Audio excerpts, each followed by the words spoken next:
An immigrant shepherd girl vanished in the Rocky Mountains on a herding trip, disappearing with no clues left behind, as if the wilderness had swallowed her. But 22 years later, her father returns to the exact same location and makes a terrifying discovery, one that finally uncovers what happened on that day over 2 decades ago. The first hints of dawn painted the Wyoming sky in muted grays as Miguel Santos moved through the familiar routines at Whitaker Livestock and Wool Farm. At 55, his weathered hands worked with the practiced efficiency of someone who had spent over 2 decades tending to sheep, mending fences, and maintaining the sprawling property that had become both his livelihood and his prison of memories. Rock Hollow, Wyoming was the kind of place that existed in the shadow of the Wind River Range, where the economy revolved around wool production and the ancient rhythms of shepherding that had sustained families for generations. The small highland farming town nestled against the mountains like a child seeking comfort from a parent, its modest buildings and gravel roads a testament to a simpler way of life that tourism brochures loved to romanticize, but few outsiders truly understood. Miguel was bent over a section of damaged fencing near the main barn, his breath visible in the crisp morning air when his satellite phone rang. The sound cut through the quiet like a blade, causing the nearby sheep to shift nervously in their pen. He recognized Harold Whitaker's number immediately. "Miguel, thank God you picked up." Harold's voice crackled through the phone, carrying an urgency that made Miguel straighten up immediately. "Harold, what's wrong?" "It's barely past 5:30, Miguel said. "I need you to take the sheep herd up to Sheephorn Mountain today." "Right now, actually," Harold replied. Miguel set down his wire cutters and wiped his hands on his worn jeans. "Right now? Harold, I'm in the middle of fixing the north fence. 2 panels came loose in last night's wind, and if I don't get them secured, the fence can wait," Harold interrupted. "Tom called in sick and he was supposed to take the herd up this morning.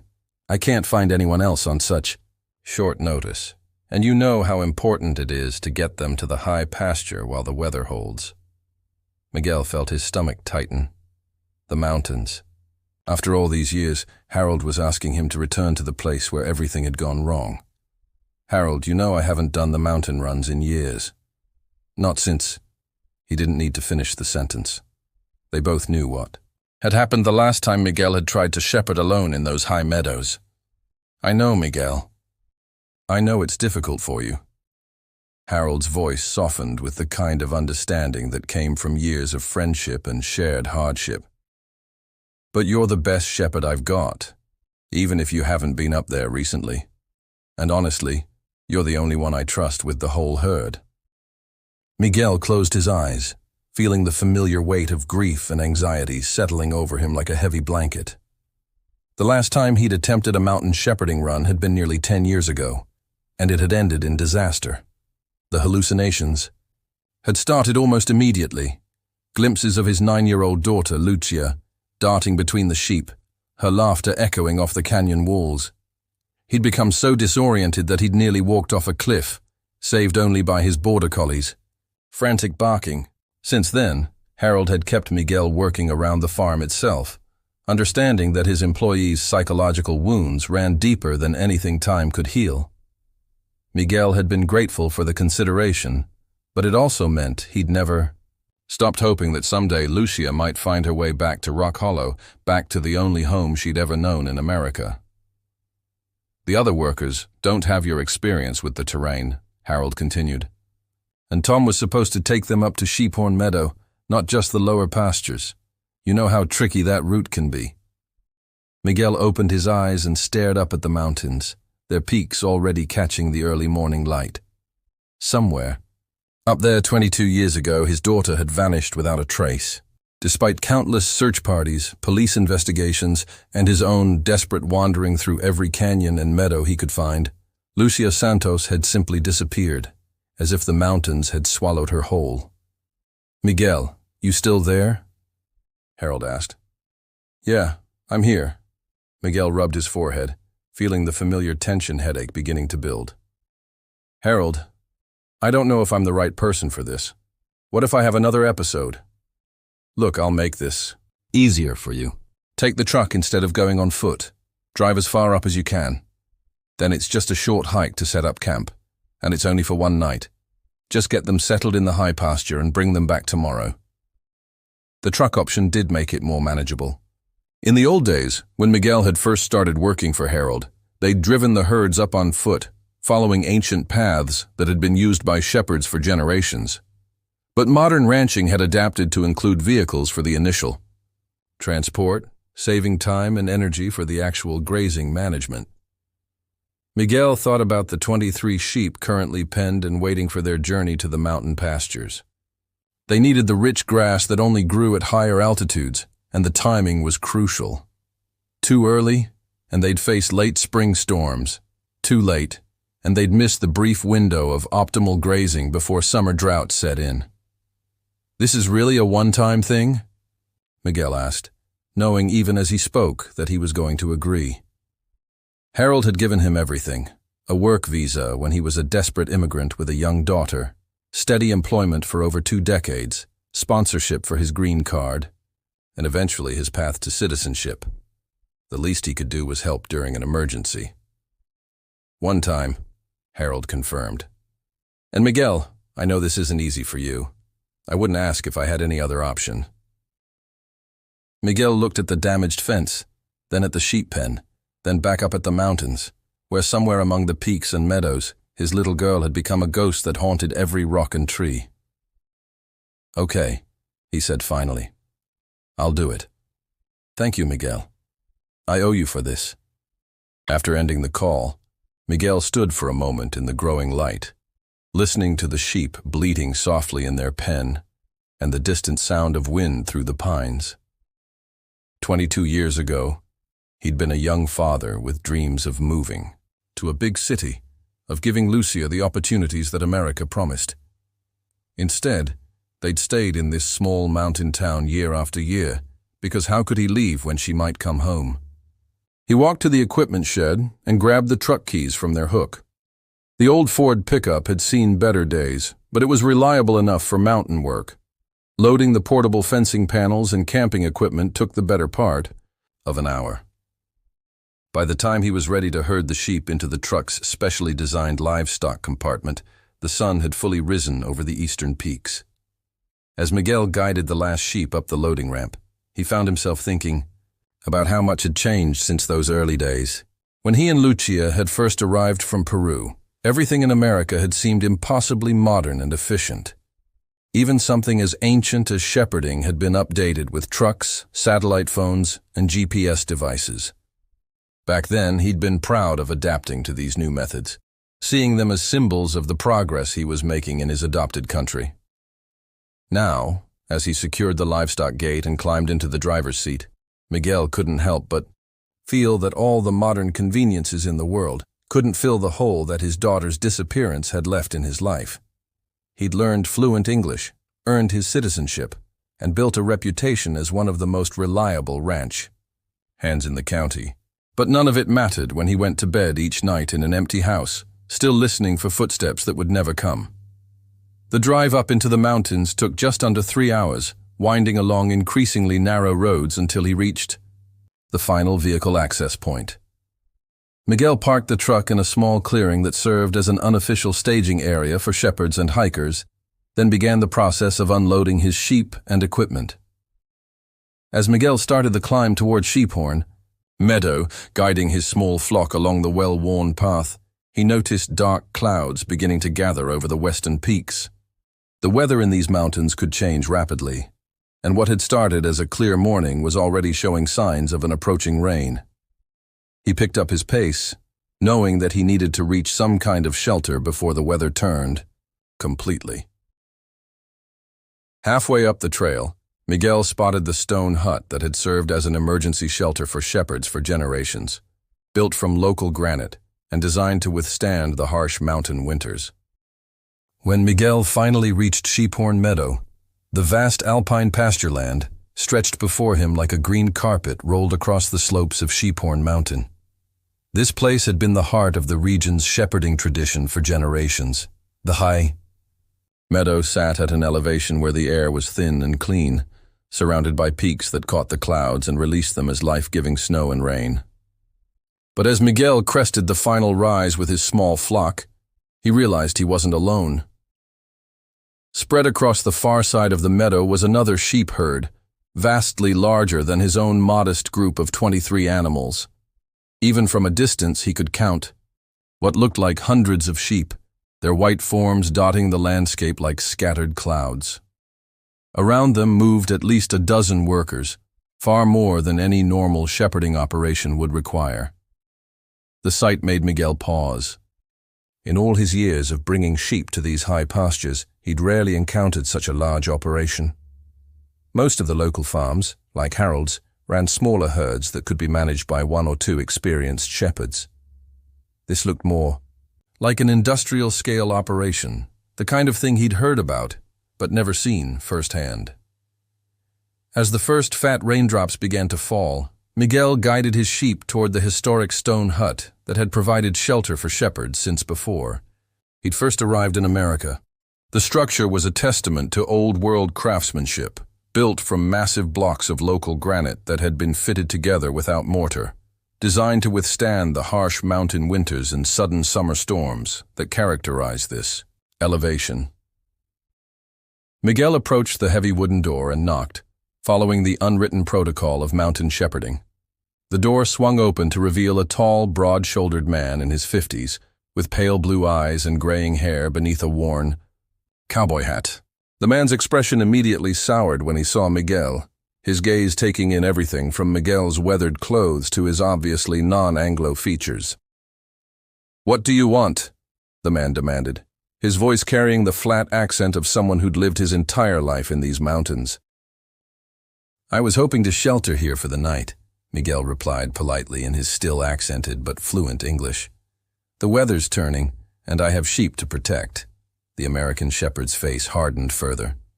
"Well, you can forget about that idea right now. I got here first with my herd, and this is my hut anyway. You need to take your animals somewhere else." Miguel knew that competition between shepherds could lead to territorial disputes, but the man's hostility seemed excessive, even by those standards. "I understand you were here first," Miguel said carefully, "but there's plenty of room in the meadow for both our herds, and the hut is large enough." "Listen here," the man interrupted, stepping closer and studying Miguel with unconcealed disdain. "This stone hut was built by my grandfather out of local granite. It belongs to my family, not to some immigrant shepherd who probably just works for some tiny operation." His eyes narrowed as he continued. "You look like you're no size to match a real ranching outfit like mine. Better move along before you cause any trouble." The racist undertones in the man's words hit Miguel like a physical blow. In his 22 years in America, he'd encountered prejudice before, but rarely so blatantly. The man was clearly making assumptions based solely on Miguel's appearance and accent, dismissing him as somehow lesser without knowing anything about his experience or qualifications. "I don't want any trouble," Miguel said, fighting to keep his voice level. "I just need shelter for my sheep," the American shepherd sneered. "Then you should have thought of that before bringing your diseased animals up here. Find somewhere else." With that, he slammed the door, leaving Miguel standing in the increasing rain. For a moment, Miguel just stood there, processing the encounter. Shaking off his anger, Miguel led his sheep to a relatively flat area about 100 yards from the stone hut and began setting up his emergency tent. The portable shelter wasn't as comfortable as the hut would have been, but it was waterproof and large enough to provide adequate protection. As he worked to establish a temporary fence around his grazing area, Miguel found himself studying the massive operation spread across the rest of the meadow. What he saw troubled him. The other herd was indeed enormous. He estimated at least 300 or 400 sheep, requiring constant management by the dozen or so workers he could see moving among them. But it was the workers themselves that caught his attention. From their movements and the brief conversations he could overhear carried on the mountain wind, it was clear that most, if not all of them, were immigrants like himself. He could hear snippets of Spanish, what sounded like Portuguese, and other languages he couldn't immediately identify. Miguel waved and smiled at one of the workers, a woman who was tending sheep near the boundary between the two herds. She was closer than the others, close enough that he could see she was relatively young, probably in her 30s, with the kind of weather-beaten complexion that came from years of outdoor work. Before the woman could respond to his greeting, the eye ducker of the stone hut burst open again and the American shepherd emerged. This time, his voice carried clearly across the meadow as he shouted orders at his workers. "Get those animals away from his herd," the man bellowed, pointing directly at Miguel. "I don't want his diseased sheep mixing with ours, and I don't want any of you talking to him either." Miguel felt his face burn with humiliation as he realized the man was referring to him and his animals with racial slurs loud enough for everyone in the meadow to hear. The accusations about disease were particularly galling. Miguel's sheep were healthy and well cared for, and any experienced shepherd would be able to see that immediately. He watched as the workers began efficiently moving fencing and guiding their portion of the massive herd away from his smaller group. Their movements were quick and practiced, suggesting they were used to following orders without question. The woman who had been nearest to Miguel's area gathered her sheep and started to move them, but not before catching his eye again. The American shepherd, Miguel had heard one of the workers call him Mr. Cyrus, disappeared back into the stone hut, slamming the door behind him. The sound echoed across the meadow like a gunshot, causing some of the sheep to look up nervously from their grazing. A few minutes later, Miguel noticed the same woman worker waving at him, this time in a way that was clearly meant to get his attention. She was standing near another woman, slightly older, and both of them were glancing toward the stone hut as if making sure they weren't being observed.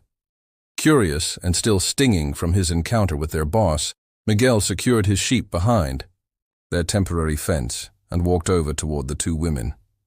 As he got closer, he could see that the younger woman was indeed in her 30s, with dark hair pulled back in a practical ponytail and clothes that had seen hard use. The older woman appeared to be in her late 30s, with a more weathered face and the careful posture of someone who'd learned to be constantly alert. "Hello," Miguel said in Spanish, hoping they might be more comfortable in that language. The younger woman smiled and responded in heavily accented English. "Hello, I am Anna. This is Tira." She gestured to her companion, who nodded politely. "I'm Miguel," he replied, also in English. "I'm sorry about what happened earlier with your boss." Anna's expression became apologetic. "Yes, sorry about that. He can be difficult, but he is just trying to manage a very large herd. You understand? Sometimes he gets stressed." Miguel nodded, though privately he thought stress was no excuse for racism. "I understand. I can see you have a lot of sheep to manage. I didn't mean to cause any problems. I just needed shelter from the storm." "Of course," Tira said, her English equally broken, but understandable. "We don't mind sharing. The meadow is plenty of space for everyone." "Thank you," Miguel said gratefully. "Where do you both come from?" "I'm from Rock Hollow, not too far from here on the other side of the mountain. Usually, one of our other workers does these mountain trips, but he was sick today, so I had to fill in.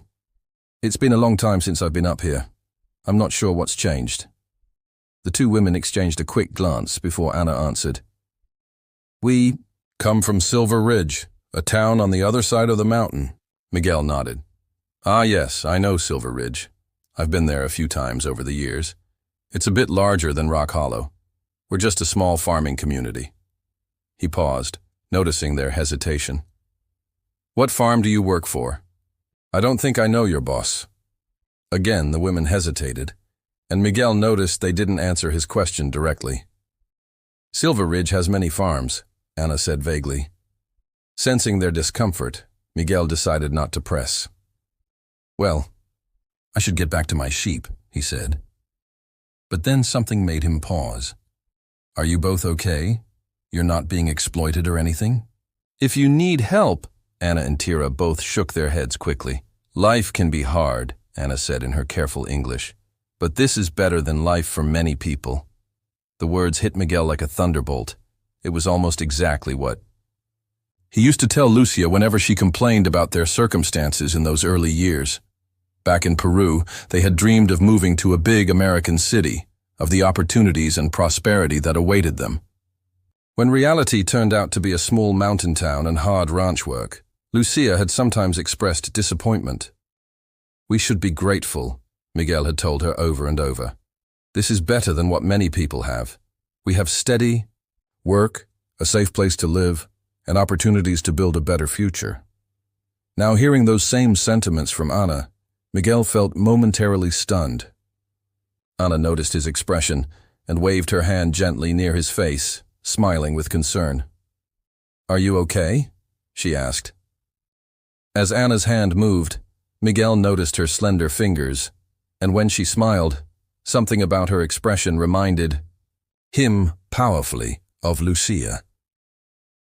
For just a moment he found himself staring, seeing his daughter's face in this young woman's features, but he quickly dismissed the thought as wishful thinking and the product of being back in this place where his memories were strongest.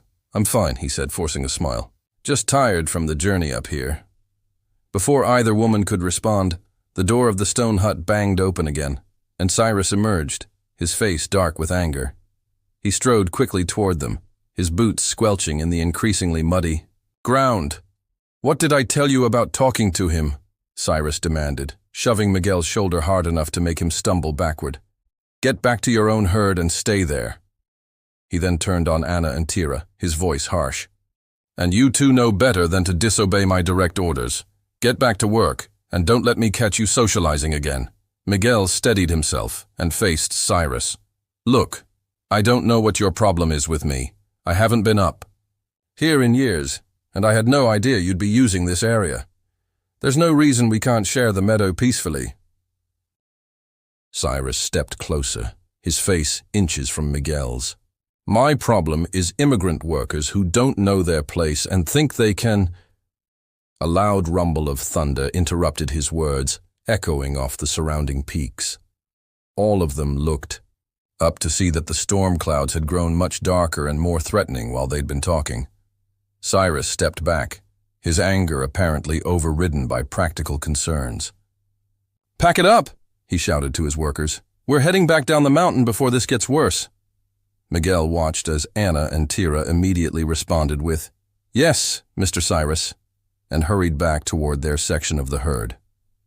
Within minutes, the large operation was in motion, workers efficiently collapsing fences and gathering equipment with the practiced speed of people who'd done this many times before.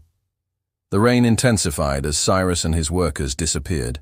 Down the mountain trail, their large flock of sheep moving like a living cloud through the misty rain. Miguel stood watching until they were completely out of sight, then turned his attention back to his own sheep. The animals huddled together against the worsening weather, seeking whatever protection they could find. Miguel checked the fence one final time, ensuring it was secure enough to withstand the storm. Satisfied that his sheep were as protected as possible, he made a decision. Despite Cyrus's territorial claims, the stone hut was the only proper shelter on this part of the mountain.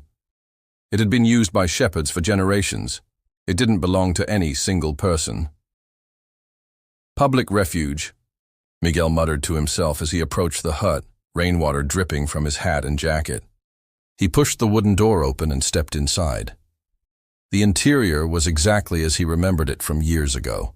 A simple one-room structure with a small stone fireplace, a wooden table with 2 chairs, and a narrow bed frame against the back wall.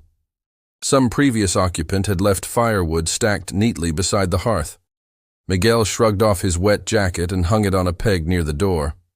He started a small fire in the fireplace, grateful for its immediate warmth, as he laid out his supplies on the table.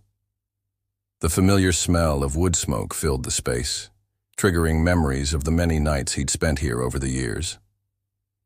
As he arranged his food and water on the table, a small detail caught his eye. There, carved into the wooden surface, was a distinct flower pattern with the initials LS beneath it. Miguel froze, his hand hovering over the carving. "No," he whispered, heart racing. "It can't be." He traced the flower with his fingertips recognizing the distinctive six-petaled design in a circle that Lucia had carved into countless objects as a child.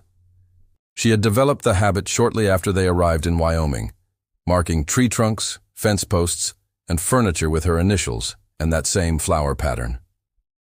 She was here, Miguel said aloud, the realization hitting him like a physical blow.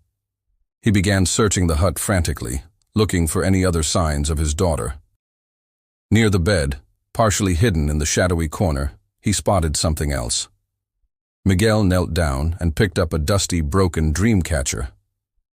The once colorful threads were faded, and several of the small beads were missing, but Miguel recognized it immediately. Lucia had been fascinated by dream catchers. She'd made several of them after learning about them from a Native American woman who occasionally sold crafts in Rock Hollow. This one had the same pattern of weaving that Lucia had preferred, with the distinctive blue and red threads she always chose. Miguel's hands trembled as he held the dream catcher. Two pieces of evidence, both unmistakably connected to Lucia, in a place he hadn't visited in years. How long had they been here? Why hadn't he noticed the carving during his previous visits? With sudden urgency, Miguel pulled his satellite phone from his pack. These phones were expensive, but necessary for shepherds working in remote areas without cellular coverage. He dialed Harold's number, pacing anxiously as he waited for his boss to answer. "Miguel, everything okay up there?" Harold's voice crackled through the connection. "Harold, I need to leave." "Someone has to come take care of the sheep," Miguel said without preamble. "What?" "Miguel, what are you talking about?" Harold asked. "I found something, evidence that Lucia was here in the stone hut on Sheephorn Meadow," Miguel said. There was a pause on the line. "Miguel, are you sure? It's been 22 years. "I'm sure, Harold. I know my daughter's markings. She carved her initials here, and I found her dream catcher. Someone else must come for the sheep. I have to go." "That's not possible." "Miguel, we don't have anyone else available right now. You can't just abandon." "Then come yourself," Miguel interrupted, his voice rising. "I've worked for you for 22 years without complaint. I'm asking for this one thing. The sheep are secure in the fence. I'm at Sheephorn Meadow by the old stone hut. Someone needs to be here by morning." Miguel's tone left no room for negotiation. "I'll explain everything later." Before Harold could respond further, Miguel ended the call. He knew his boss would be angry, but that didn't matter now. Nothing mattered except following this lead while it was fresh. Miguel gathered only his most essential belongings and the dream catcher, leaving the rest of his supplies in the hut. He took one last look at the carved flower and initials, committing them to memory, then stepped back out into the storm. The rain had transformed the mountain path into a slippery, treacherous descent. Miguel moved as quickly as safety allowed, his mind racing faster than his feet. By the time he reached his truck, his clothes were soaked through, and his boots were caked with mud, but he barely noticed his physical discomfort. He started the engine and turned the truck toward Silver Ridge, the town on the opposite side of the mountain where Anna and Tira had said they were from, the same town where Cyrus must be based. If the stone hut belonged to him, as he claimed, then he might know something about the carving, about Lucia. As Miguel navigated the winding mountain roads in the pouring rain, he felt something he hadn't experienced in years. Hope. 20 minutes. After leaving the mountain, Miguel found himself navigating unfamiliar roads toward Silver Ridge. The rain had eased slightly, but visibility remained poor. His headlights carved a narrow path through the fog, illuminating the winding road just feet ahead of his truck. His mind was so consumed with thoughts of the carving and dream catcher that he almost missed the figures at the roadside. A quick flash of color caught his peripheral vision, an elderly woman with a young girl beside her, thumb extended in the universal sign for a ride. Miguel's first instinct was to drive past. He was on an urgent mission, and any delay could mean losing track of Cyrus before getting answers. But as his headlights fully illuminated the pair, an elderly woman with silver hair and a girl no older than 10, both soaked from the rain, his conscience wouldn't allow him to leave them. Stranded, he pulled over, rolling down his window as rain immediately splattered the interior. "Where are you headed?" he called out. The woman stepped closer, sheltering the child under a flimsy umbrella that had clearly lost its battle with the wind. "Silver Ridge. We're just trying to get home." "I'm going there too," Miguel said. "Do you need a ride?" "Oh, would you? That would be such a blessing," the woman said, relief evident in her voice. "We live on Pinnerest Avenue." "Come in," Miguel said, unlocking the doors. The woman helped the girl into the back seat before climbing in herself. Both were thoroughly drenched. "I'm sorry I don't have any blankets," Miguel said, adjusting the heater to its highest setting. "I'm just a shepherd heading into town." "No need to apologize," the woman said, helping the girl remove her wet jacket. "We're grateful for the ride. I'm Edith Holloway, and this is my granddaughter Mara." "Miguel Santos," he replied, putting the truck back in motion. "What were you doing out in this weather?" "We were picking fruit at the Johnson's orchard," Edith explained, rubbing Mara's hands between hers to warm them. "We didn't expect the rain to come so suddenly," Mara sneezed, prompting Edith to wrap an arm around her shoulders. "I hope you don't catch cold, sweetie. We have so much to do tomorrow." "I don't want to be sick for my birthday," the girl said, sniffling. "Tomorrow's your birthday?" Miguel asked, making eye contact with Mara in the rearview mirror. She nodded. "I'm going to be 11. Grandma and I are baking shepherds. Pies to give to all our neighbors. We'll bake tonight if you're feeling up to it," Edith said, smoothing the girl's damp hair. Miguel smiled at their exchange. "Happy early birthday, Mara." "Thank you," the girl beamed. "Would you like to come over tomorrow for lunch or dinner? We always make extra shepherd's pie." "That's very kind of you," Miguel said, touched by the invitation from complete strangers. "But I'm not from Silver Ridge. I'm just visiting a friend." "Oh, who's your friend?" Edith asked. "It's a small town. Everyone knows everyone, unless they're new, of course." Miguel hesitated, then decided there was no harm in mentioning Cyrus's name. "He's American, actually. His name is Cyrus. I don't know his address. It's been a long time since we've seen each other, and I wanted to surprise him." Edith's eyes widened, and she let out a surprised laugh. "Well, you are a lucky man. There's only one Cyrus in Silver Ridge, and he happens to be our neighbor. Cyrus Brackenridge, the very same owner of the Brackenridge farm we were just talking about." Miguel tried to hide his shock at the coincidence. "Is that right?" "I can't believe I'm in the same car with a friend of Cyrus Brackenridge," Edith continued. "He owns the largest livestock operation in the county. Such a generous man, too. Employs half the town and sponsors our annual harvest festival." Miguel remained silent, reconciling this description with the hostile man he'd encountered on the mountain. "He's so humble," Edith added. "Could live anywhere with his money, but he stays in our modest neighborhood. Says he likes being part of a real community." "That sounds like quite a man," Miguel managed. "Oh, he is," Edith agreed. "The whole town respects him. Tough businessman, but fair."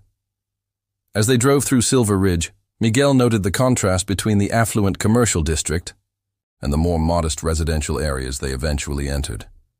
They pulled up to a small, well-maintained house with a covered porch. "This is us," Edith said. "Thank you again for the ride, Miguel." "Which house is Cyrus's?"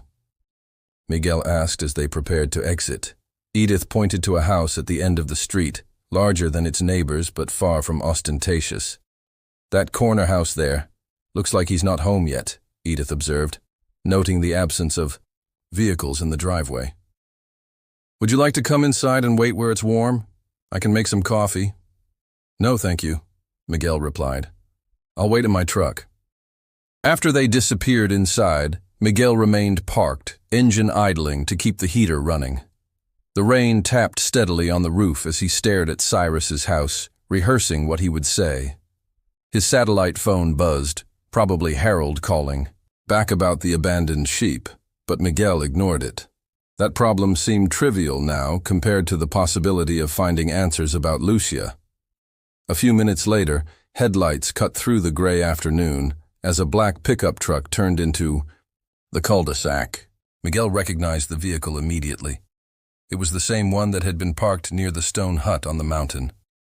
The truck pulled into Cyrus's driveway, and a moment later, the man himself emerged, collar turned up against the rain. Without hesitation, Miguel exited his truck and strode across the wet street. "Cyrus!" he called out. The man turned, recognition and annoyance immediately darkening his face. "You?" Cyrus's voice was sharp with disbelief. "What the hell are you doing at my house?" Miguel approached, palms raised in a placating gesture. "I'm sorry to surprise you like this. I need to ask you something important." "How did you even find where I live?" Cyrus demanded, keys clutched tightly in his hand as if considering using them as a weapon. "After you left?" "The mountain. I went into the hut," Miguel explained quickly. "I found something inside. A carving on the wooden table. A flower with the initials LS. Cyrus stared at him with growing irritation. "You followed me to my home to ask about some scratches on a table? Are you crazy?" "Those aren't just scratches," Miguel insisted, his voice rising despite his efforts to remain calm. "My daughter carved that symbol, Lucia Santos. She disappeared 22 years ago, exactly in that spot on Sheephorn Meadow." Something flickered in Cyrus's eyes. Surprise, recognition, or perhaps just increasing anger. But it vanished quickly. "Listen," Cyrus said, taking a step toward his front door. "I'm tired, I'm wet, and I'm in a rush to get back to work. I don't appreciate being accosted at my own home. Whatever happened to your daughter 22 years ago has nothing to do with me." "But the carving," Miguel persisted. "I couldn't care less about some carving," Cyrus snapped. "That hut has been used by hundreds of shepherds over the years. Anyone could have put that there." "It's my daughter's mark," Miguel said. "She always carved that same flower. And I found her dream catcher, too. This conversation is over," Cyrus said flatly. "It's cold, it's raining, and I'm going inside. If I see you around my property again, I'm calling the police." "Understood?" Before Miguel could respond, Cyrus disappeared into his house, the door slamming behind him with a finality that left Miguel standing alone in the rain. "Proud, rude man," Miguel muttered, frustration and disappointment washing over him. He trudged back to his truck, mind racing. The carving had to be Lucia's. He was certain of it. And if it was hers, she must have been in that hut at some point after her disappearance. When he'd searched the hut on that terrible day 22nd, years ago, there had been no carving, and he was equally certain it hadn't been there 7 years ago, the last time he'd brought sheep to that meadow. He remembered sitting at that very table, eating his simple meals in solitude. As he settled back into the driver's seat, Miguel noticed the logo on the back window of Cyrus's truck, a stylized sheep with the words Bracken Ridge Heritage, livestock curved above it. Miguel started his engine, considering his next move. Perhaps tomorrow morning he could try to approach Cyrus again, or maybe visit his farm directly this afternoon. As he was about to pull away, he noticed Edith, emerging from her house, waving to get his attention. He rolled down his window as she approached, bundled in a raincoat. "Did you miss your friend?" she asked, glancing toward Cyrus's house. "No, I saw him," Miguel replied carefully. "But he seemed busy. Not a good time for a surprise." "Visit," Edith nodded understandingly. "Ah, yes. He often comes home around this hour but leaves again shortly after. Always on the move, that man. No wonder, with that big farm to manage." "The farm," Miguel said, seizing the opportunity. "I'm not familiar with this area. Could you tell me where it's located?" "Oh, it's not far," Edith said. "Why don't you come inside for a minute? I can show you on a map." This time, Miguel accepted the invitation. Inside the warm, modest home, Mara was already setting out baking ingredients on the kitchen counter. Edith retrieved a local area, map from a drawer, and spread it on the dining table. "We're here," she said, circling their current location with a pencil. Then she traced a route with her finger. "And the Bracken Ridge farm is out here. about 15 minutes east of town. She circled another area, larger than the first. It's the biggest livestock operation in the county. Thank you, Miguel said as she folded the map and handed it to him. Keep it, Edith insisted. I've lived here all my life. I know these roads like the back of my hand. We're going to start baking now, Mara announced from the kitchen. The birthday pies. Miguel smiled at the girl's enthusiasm. I should let you get to your baking. Thank you for your help, Edith. I meant what I said about dinner tomorrow, she reminded him, as she walked him to the door. If you're still in town, we'd love to have you. You're a kind man, Miguel. Thank you, he said sincerely, for everything. As he returned to his truck and pulled away from the curb, Miguel glanced at Cyrus's house one last time. Somewhere in that man's world were answers about Lucia. He was sure of it now, and with the map clutched in his hand, he knew exactly where to look next. Miguel followed the map Edith had given him, driving slowly through unfamiliar streets, while taking in the layout of Silver Ridge. The town was larger than Rock Hollow, with a proper downtown area featuring shops, diners, and municipal buildings. Unlike his plan to confront Cyrus at his house, Miguel now thought a more neutral setting might yield better results. Perhaps at the farm, with other people around, Cyrus would be less hostile and more willing to listen. I should apologize for showing up at his home, Miguel murmured to himself. We just met at an unfortunate moment. The mountain weather puts everyone on edge. As he approached a gas station, considering a quick stop to refuel, a black pickup truck sped past him. Miguel immediately recognized the Brackenridge Heritage livestock logo on the rear window, Cyrus's vehicle. The truck was moving with unusual urgency, weaving through traffic ahead. Without much thought, Miguel accelerated, following at a safe distance. Why was Cyrus in such a hurry? Curiosity and instinct propelled Miguel forward, keeping the black pickup in sight as it navigated through the town streets. For several minutes, he maintained his pursuit, staying far enough back to avoid detection. Then, at a traffic light, Miguel found himself directly behind Cyrus's truck. In the momentary stillness, Cyrus glanced in his rearview mirror. Their eyes met, and Miguel saw immediate recognition flash across the man's face. When the light turned green, Cyrus accelerated sharply, the truck's tires squealing against the wet pavement. He made a sudden right turn, then another left, clearly attempting to lose his follower. Despite Miguel's best efforts to keep up, his unfamiliarity with the roads put him at a disadvantage. After several more turns, he found himself on an empty street with no sign of Cyrus's vehicle. Damn it, Miguel muttered, pulling over to consult his map. What is that man hiding? The intensity of Cyrus's reaction to being followed only strengthened Miguel's conviction that the man knew something about Lucia. As he studied the map, his satellite phone rang. The screen displayed Harold's number. Hello, Miguel answered, continuing to drive slowly as he spoke. Miguel! Harold's voice was sharp with anger. What the hell is going on? I sent Rodriguez up to Sheephorn and he found the sheep alone in the pen. You can't just abandon a herd like that. I'm sorry, Harold, Miguel said, his eyes scanning the road ahead. I found something. Evidence that Lucia might have been in that hut. Her carving, the flower with her initials that she used to make everywhere, and her dream catcher. They were in the stone hut.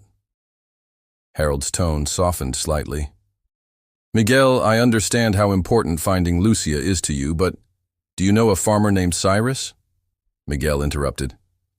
Cyrus Brackenridge owns Brackenridge Heritage Livestock. The name sounds familiar. I've heard of their big operation, but never dealt with them directly. Why? Harold asked. He claims to own the stone hut where I found Lucia's carving. I need to talk to him, find out what he knows. As Miguel was explaining, flashing lights appeared in his rearview mirror. A police cruiser was signaling for him to pull over. Harold, I have to go. Police, Miguel said, ending the call and pulling to the side of the road, heart racing. The officer approached his window, expression stern. License and registration, please, the officer requested. Miguel complied, handing over his documents. Is there a problem, officer? You were driving while using your phone, the officer stated. And we received a complaint about a vehicle matching yours following someone through town. Possible stalking behavior. Miguel's jaw tightened. Stalking? I wasn't stalking anyone. I'm not even from this town. I'm just trying to find my way around. Then why were you following a black pickup with a farm logo on it? The officer asked pointedly. That driver was speeding dangerously. Miguel countered. Did you stop him too? Sir, I need you to remain calm, the officer said firmly. We've already spoken with the other driver. After checking Miguel's documentation, the officer returned to the cruiser briefly before coming back. Everything checks out with your license, he said, handing back the documents. But I'm giving you a warning about using your phone while driving, and I strongly suggest you avoid any behavior that could be construed as following or harassing other citizens. Are we clear? Yes, officer, Miguel replied, knowing any further argument would be pointless. As the police cruiser pulled away, Miguel sat in his truck, reconsidering his approach. Cyrus had clearly gone so far as to call the police about being followed. The man was actively avoiding him.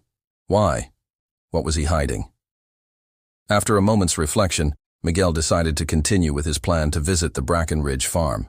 He would approach openly, not sneaking around. If that didn't work, he would involve the authorities properly, filing a report about the carving and his suspicions. Following the map, Miguel drove to the outskirts of town, where Edith had indicated the Yeo farm would be. He soon came upon a large property with multiple barns and outbuildings. A sign at the entrance confirmed he'd found Brackenridge Heritage livestock. He parked at a distance that wouldn't appear threatening, but still afforded a view of the main yard.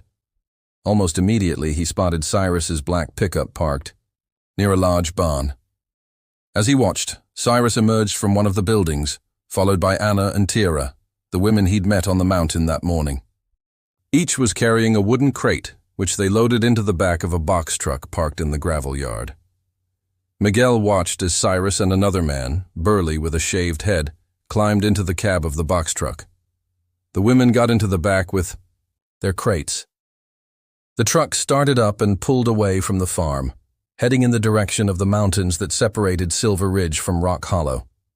Curiosity and concern drove Miguel to follow at a distance. The box truck took a series of increasingly remote roads, eventually turning onto a narrow dirt track that wound up into the foothills. The rain had intensified again, and fog clung to the mountainside, creating an eerie, isolated atmosphere. Miguel maintained a safe distance, eventually stopping when the truck pulled over in a clearing. Through the misty rain, he watched as Cyrus and his companion exited the cab and moved to the back of the truck. They helped Anna and Tira climb out, each still carrying their wooden crates filled with what looked like cans. The women looked subdued, almost resigned, as they followed the men up a narrow path that disappeared into the rocky mountainside. Leaving his truck, Miguel followed on foot, staying hidden behind boulders and scrub brush. The group walked for about 10 minutes before stopping at what appeared to be a crude dwelling built into the side of the mountain. It resembled a cave with an improvised front wall constructed from the same granite as the stone hut, with a wooden door set into it. The group disappeared inside the structure. Miguel crept closer, taking shelter behind a large boulder about 30 yards away. He took out his satellite phone, ready to call for help if needed, but hesitated. What exactly was he witnessing? Was this some kind of storage facility, a shelter, or something more sinister? After approximately 15 minutes, Cyrus and his companion emerged without Anna and Tira. The burly man secured a heavy padlock on the wooden door before they started back down the path. Miguel tried to remain hidden, moving from one rocky outcropping to another, but the loose stones underfoot betrayed his presence. A small cascade of pebbles alerted the men to movement, and they began searching the area, calling out, "Who's there?" Cyrus shouted, scanning the hillside. Miguel attempted to retreat, moving silently between hiding spots. but the terrain offered limited cover. After several tense minutes of cat and mouse, Cyrus's companion spotted him ducking behind a fallen tree. "There!" the man shouted, and both rushed toward Miguel. Caught, Miguel stood his ground as Cyrus approached, face contorted with rage. "You again," Cyrus spat. "You are stalking me. What are you, some kind of undercover cop or intelligence?" "I'm not police," Miguel said firmly. "I told you before. I just want to talk about my daughter and that carving in your hut. But now I'm wondering what you're doing with those women." Cyrus exchanged a look with his companion. "You've seen too much. No more talking." They moved toward Miguel, clearly intending to force him into the cave structure. Instinctively, Miguel dropped into a defensive stance. Growing up in rural Peru, he'd learned to fight from necessity, skills he rarely used but never forgot. As the burly man lunged for him, Miguel sidestepped and delivered a sharp elbow to the man's solar plexus, followed by a powerful uppercut that connected with his jaw. The man crumpled, momentarily stunned. Cyrus, more agile than his bulk suggested, tackled Miguel from the side. They tumbled to the ground, wrestling for advantage on the wet, rocky soil. Cyrus managed to pin Miguel briefly, reaching for something in his belt, a hunting knife, its blade glinting in the dim light. Seeing the weapon, Miguel bucked violently, dislodging his attacker enough to reach for a fist-sized rock nearby. As Cyrus raised the knife, Miguel swung the rock with all his strength, connecting with the side of Cyrus's head. Blood immediately spurted from the wound, and Cyrus collapsed, the knife falling from his grasp. Breathing heavily, Miguel scrambled to his feet, surveying the two unconscious men. He grabbed his satellite phone, which had been pre-programmed, to connect to the nearest rescue dispatch. He quickly reported his location and the situation. After providing more details and assurances that he would remain at the scene, Miguel approached the locked door of the cave dwelling. Using the same rock that had subdued Cyrus, he smashed the padlock repeatedly until it broke. The heavy wooden door creaked open, revealing utter darkness within. As Miguel stepped inside, the stench hit him immediately, a powerful odor of human waste, rotting food, and unwashed bodies. He gagged, covering his nose and mouth with his sleeve. "Anna, Tira," he called out, his eyes slowly adjusting to the gloom. As his vision adapted, the horrific conditions became apparent. The dirt floor was littered with food scraps and human excrement. The air was thick with humidity and the sickly sweet smell of decay. Against the far wall, several figures huddled together on filthy mattresses. Miguel approached carefully, recognizing Anna and Tira among a group of 5 young women. All appeared disoriented, their eyes unfocused. When he gently shook Anna's shoulder, her head lolled to the side, her pupils dilated, clear signs of heavy sedation. "What did they do to you?" he whispered, checking each woman to ensure they were breathing properly. As he surveyed the grim space, Miguel noticed something on the cave walls that made his blood run cold. Carved into the stone surfaces were dozens of identical flower patterns, each accompanied by the initials LS, Lucia Santos. The same marking he'd found in the stone hut, repeated over and over throughout the cave. Looking down, he saw that Anna still clutched a sharp stone in her hand. At her feet, a freshly carved flower pattern was etched into the cave floor, the work interrupted by whatever drug Cyrus had administered. The realization struck Miguel with physical force. Anna was Lucia. His daughter had been right here. And, all along, since that very morning, he'd been speaking to her without knowing. She had been carving that same symbol year after year, holding on to her identity in the only way she could. The wail of sirens pierced through the mountain fog as multiple police vehicles navigated the narrow path to the cave. Miguel stepped outside, waving his arms to guide them to the exact location.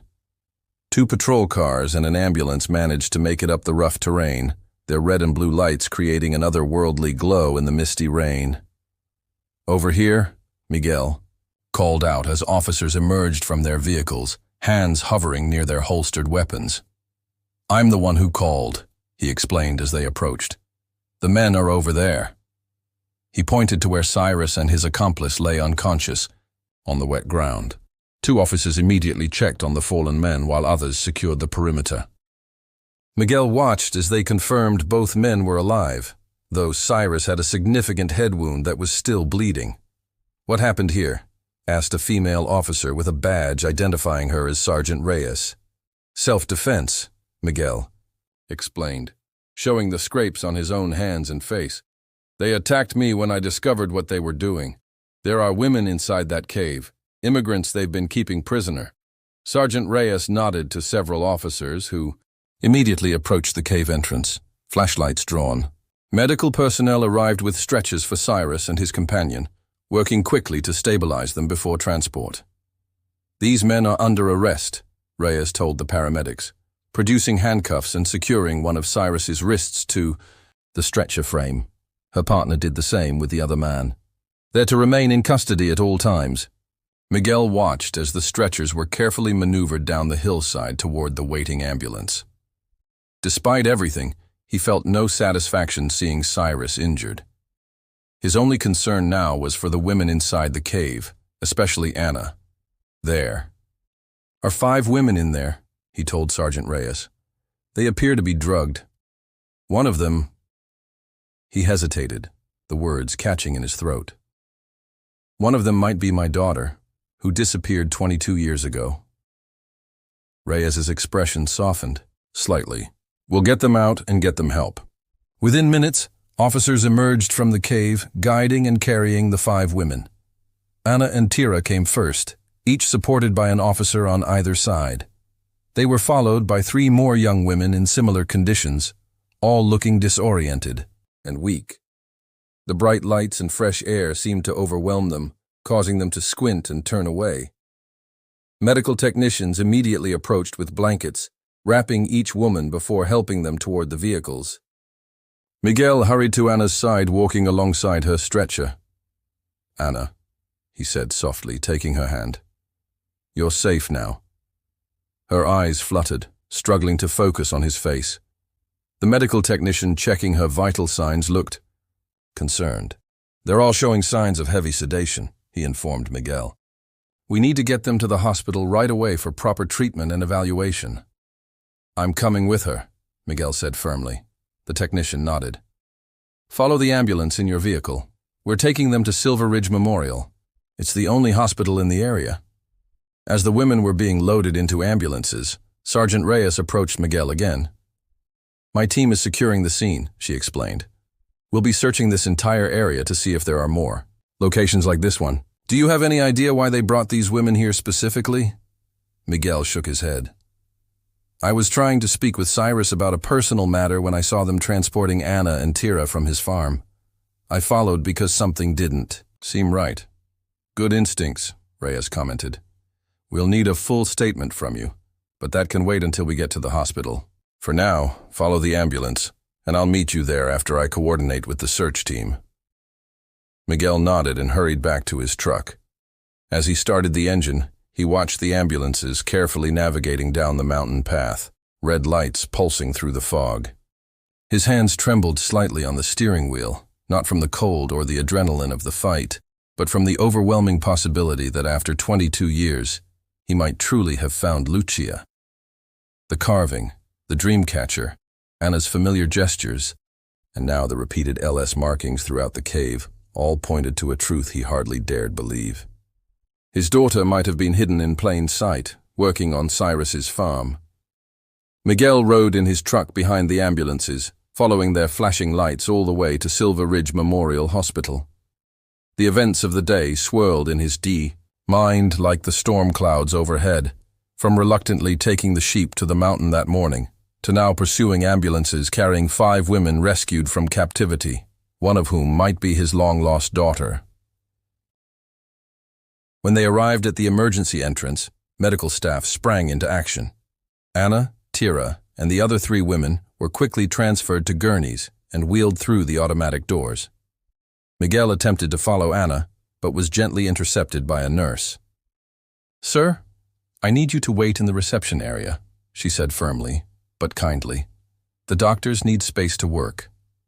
Miguel reluctantly complied, taking a seat in the waiting room. The sterile environment, with its pale blue walls and antiseptic smell, felt surreal after the grime and chaos of the mountain cave. He stared at his mud-caked boots, still processing everything that had transpired. Just this morning, he'd been reluctantly agreeing to take Harold's sheep to the mountain, a routine task he'd avoided for years because of the painful memories it evoked. Now he had discovered a carving that matched Lucia's distinctive mark, fought with the man who might be responsible for her disappearance, and rescued 5 women from horrific conditions. As the minutes ticked by, guilt crept into Miguel's thoughts. Why had he stopped going to that stone hut 7 years ago? If he had continued his regular visits to the mountain, might he have noticed the carving sooner, found Lucia years earlier? The weight of those 7 lost years pressed down on him like a physical burden. I abandoned her twice, he whispered to himself, burying his face in his hands. First when I went after that sheep, and then when I stopped searching in that place. 2 hours passed before a doctor approached him, a middle-aged woman with kind eyes and a tired smile. "Are you the gentleman who came in with the 5 women from the mountain?" she asked. Miguel stood immediately. "Yes. How are they?" "They've been stabilized," the doctor assured him. "They were all suffering from dehydration, malnutrition, and the effects of some kind of sedative. We're still running tests to identify the exact substance, but they're conscious now, and their vital signs are good." "Can I see Anna?" Miguel asked urgently. The doctor consulted her clipboard. "Room 212. You can visit briefly, but she needs rest." Miguel thanked her and hurried down the corridor, following the signs to the second floor. When he reached room 212, he paused at the threshold, suddenly uncertain. What if he was wrong? What if the similarity between Anna's carving and Lucia's was just a coincidence?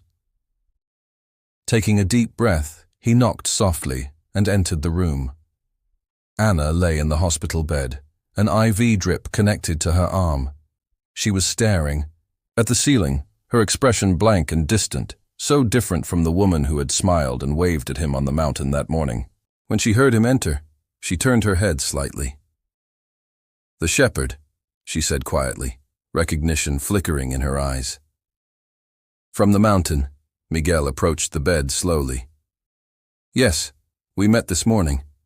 My name is Miguel." Anna nodded, watching him cautiously. "How are you feeling?" he asked, taking a seat in the chair beside her bed. "Better," she said. "The medicine is helping. They said the drugs will be out of my system soon." "Good," Miguel said, relieved. "That's good." An awkward silence fell between them. Miguel gathered his courage and finally spoke. "I wanted to tell you what happened after we met this morning," he said. "I got a ride to a woman named Edith who lives near Cyrus. I tried to talk to him at his house, but he refused. Then I followed him to the farm and saw him take you and Tira to that cave." Anna's eyes widened slightly. "You followed him all that way? Why?" Miguel hesitated, then decided directness was best. "I need to ask you something important. The flower carving with the initials LS. Did you make those? The ones in the cave house and in the stone hut?" Anna's fingers twitched slightly on the blanket. "Yes," she admitted. "I've always done that since I was small, but in the cave..." Her voice faltered. "In the cave, I used them to count how many times they put me there, one carving for each punishment." "What did you and Tira do to deserve punishment this time?" Miguel asked gently. A tear slipped down Anna's cheek. "Because we talked to you this morning, showed kindness to a stranger. Cyrus doesn't allow that. He's very controlling. He also said something about my stupid carving and got really mad about it." Miguel nodded, his suspicions growing stronger by the second. "Anna," he said carefully, "I used to have a daughter who carved that exact same flower pattern with those same initials, LS for Lucia Santos. She disappeared 22 years ago when she was 9 years old. I had gone to find a sheep that had wandered off, and when I returned to the stone hut, she was gone. Anna stared at him, her eyes widening with each word. Lucia Santos, she repeated softly, as if testing the sound of the name. Yes, Miguel confirmed. My daughter. Anna's breathing quickened.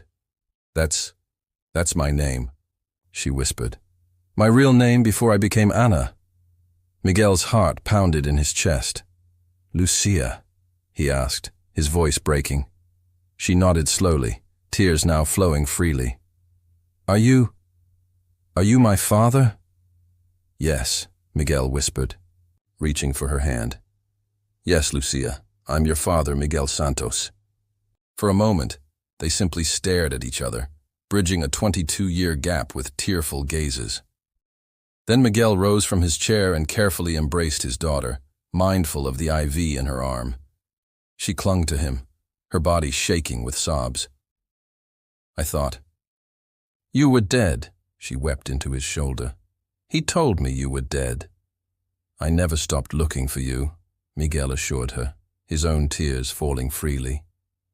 Never. They were still embracing when Sergeant Reyes entered the room.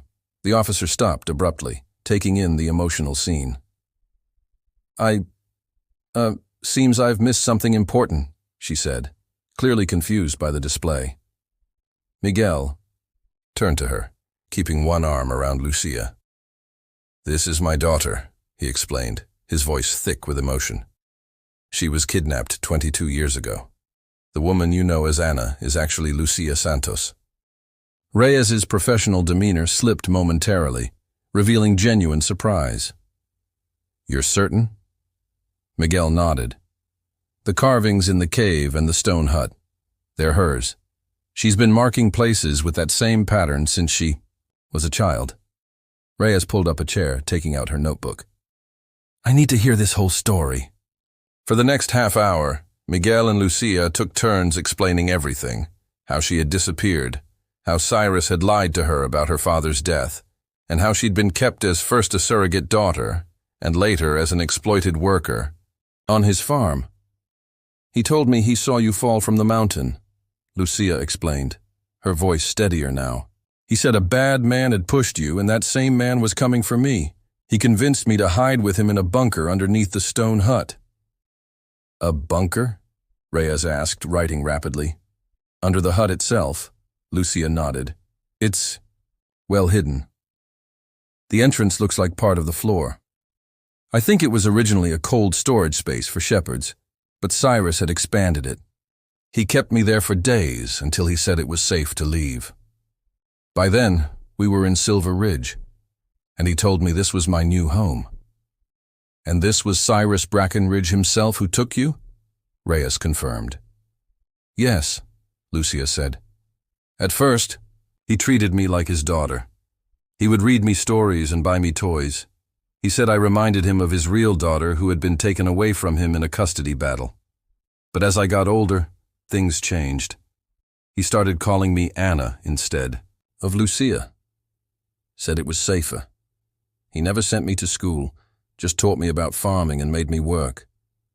Eventually, she continued, I was just another worker on his farm, sleeping in the staff housing with the others, but I was luckier than most. Some workers who caused problems disappeared completely.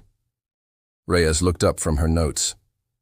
Do you know if there are more locations like that cave where people are being held? I was always taken to that same cave for punishment, Lucia replied. But I know there's the bunker under the stone hut. And I've heard the other workers whisper about places in the northern ridges and near Eagle Pass where people have been taken. I don't know exactly where. Reyes immediately radioed this information to her colleagues, directing them to investigate the stone hut and other potential locations. Why didn't you tell me who you were this morning when we met? Miguel asked Lucia. When I asked if you needed help. Lucia gave him a sad smile. You taught me to always be grateful and see the positive in every situation. Remember, You'd say that to me whenever I complained about our life in Peru, or when I'd talk about living in a big city instead of on a farm. Miguel nodded, remembering. I learned to survive with Cyrus, she continued. I thought if I told anyone about my situation, things would only get worse. I was one of the fortunate ones. I had my own bed in the staff housing. Cyrus was powerful and respected. Everyone in town thought he was a generous employer and community leader. That's true, Miguel admitted. Even Edith, the woman who gave me directions to his house, spoke highly of him. Reyes interrupted. I should update you on Cyrus and his associate. They're both in custody at this hospital under guard. Cyrus is still claiming these women are just his workers, and that the cave was a quarantine facility for sick employees. But we've found evidence contradicting that. Confiscated identification documents, records of workers who supposedly quit but never returned to their homes. We're building a strong case against him. A nurse entered the room, checking Lucia's vital signs and IV bag. I'm sorry, she said to Miguel and Reyes, but my patient needs rest now. Reyes nodded, standing. I have enough for now. We'll continue tomorrow. Can my father stay? Lucia asked, her hand tightening around Miguel's. The nurse hesitated, then softened. For a little while longer. After Reyes left, Miguel moved his chair closer to Lucia's bed. I need to thank Edith properly tomorrow, he said. If she hadn't given me that map, I might never have found you. Is Tira okay? Lucia asked, concern evident in her voice. She's been my closest friend for years, the D. Doctor said she's in the next room and doing fine, Miguel assured her. She's finished talking with the police, too. Outside the window, the day had given way to evening, the rain still pattering against the glass. Inside the small hospital room, Miguel held his daughter's hand, unwilling to let go even for a moment, afraid she might disappear again if he did. I still can't believe I found you, he whispered. I never thought I'd see you again, Lucia replied, her eyes growing heavy with exhaustion and medication. All these years, I kept carving my initials, hoping somehow it worked, Miguel said, squeezing her hand gently. It led me right to you. As Lucia's eyes fluttered closed, Miguel remained at her bedside, watching her sleep just as he had when she was a child. After 22 years of searching, of clinging to hope when others advised him to accept the loss, of staying in rock hollow when opportunities called him elsewhere, Miguel Santos had finally found what he had been looking for all along. His daughter, alive and now safe. Outside, the storm that had driven him to the stone hut that morning finally began to clear, stars appearing one by one in the night sky over Silver Ridge.